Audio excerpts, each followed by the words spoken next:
Well, this is the video solution for quiz 4. I wanted to go through this with you because we won't have time to go through this in class before the exam.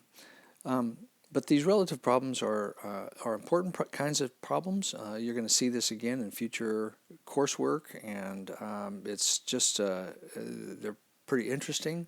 But understanding what's relative and what's actual is kind of the best way to get started here. So the first one, we did this one in class, but we recognize that the velocity of the car is actually going to go in this direction. That's going to be in the J direction. That's the actual direction of the car. If you're going to be in the car and throw the rock and hit the sign, the actual velocity of the rock has to go straight that way.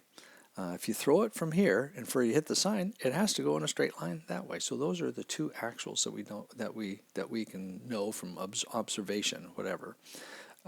In this case, we don't know the magnitude of the rock, but we do know the actual direction.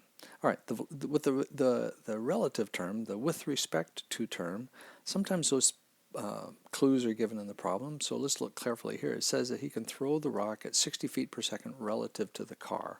Well, in general, he can throw the rock at 60 feet per second relative to whatever he's on. So if he's on the ground, he can throw the rock at 60 feet per second. If he can throw the rock from a moving car, he's still throwing it 60 feet per second relative to the car. So again, this is a relative term. We know from experience you have to aim behind the sign in order to hit the sign. So here are the two terms. 35J is for the car, the rock at an unknown magnitude but positive direction in the I direction.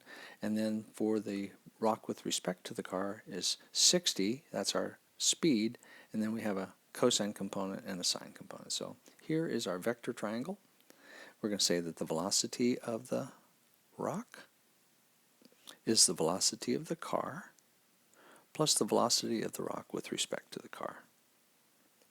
And you can add those things vectorially, I guess, if that's a word, and you can obviously solve that as a triangle once you know those components. All right, let's look at the next one. It's very similar. Again, the velocity of the car is going in the straight line.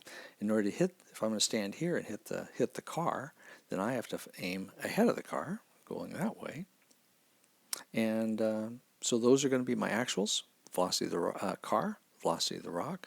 I don't know the angle, but I do know the magnitude because I can throw 60 feet per second. So I know the magnitude is 60, but I don't know that angle.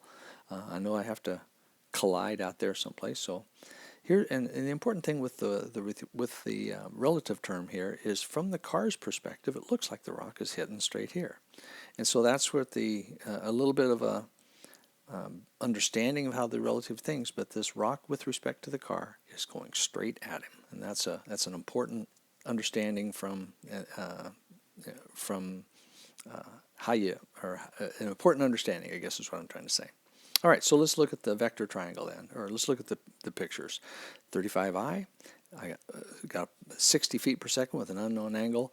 Then the relative term is only in the I direction. So if I draw the vector triangle, I'm going to say that the velocity of the rock is equal to the velocity of the car plus the velocity of the rock with respect to the car. And you can solve that vector triangle pretty straightforward. All right, let's look down to the floating river problem. So same kind of thing is going on here, where we have to recognize actuals and relatives. And again, the boat is actually going to go from this direction, or from this point to this point. That's the actual.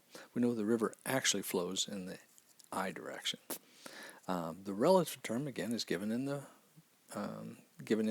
problem. It says that he's going to aim upstream at an angle of 80 degrees, that angle theta, and he can row in still water at 5 meters per second. So again, those are dynamics terms, in still water, or if the wind wasn't blowing, or things like that.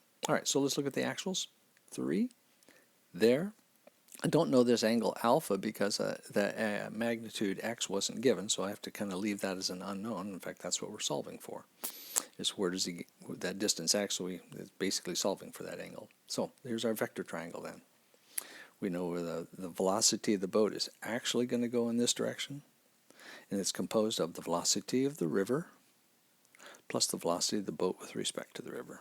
And that's what our vector picture looks like. And then for this last one, similar kind of thing. We know that the velocity of the boat is actually going to go in this direction. We know the river is actually flowing in this direction. In this case, the angle is given to us at 45 because it says that the distance x is 50, so that's 50 and 50 is 45 degrees. So he's going in a cosine component, sine component. We know the actual direction, don't know the actual speed. Here we don't know how fast he's rowing because that was the unknown. How fast does he need to row? So the relative term of row speed is what we're solving for. But again, the vector picture looks very similar. We're going to say the velocity of the boat is equal to the velocity of the river plus the velocity of the boat with respect to the river. And that's our vector picture, and we should be able to solve for the unknowns.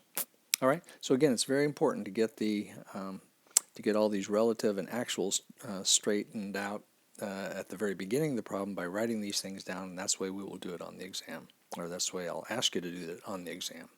All right. I hope this helps with your study.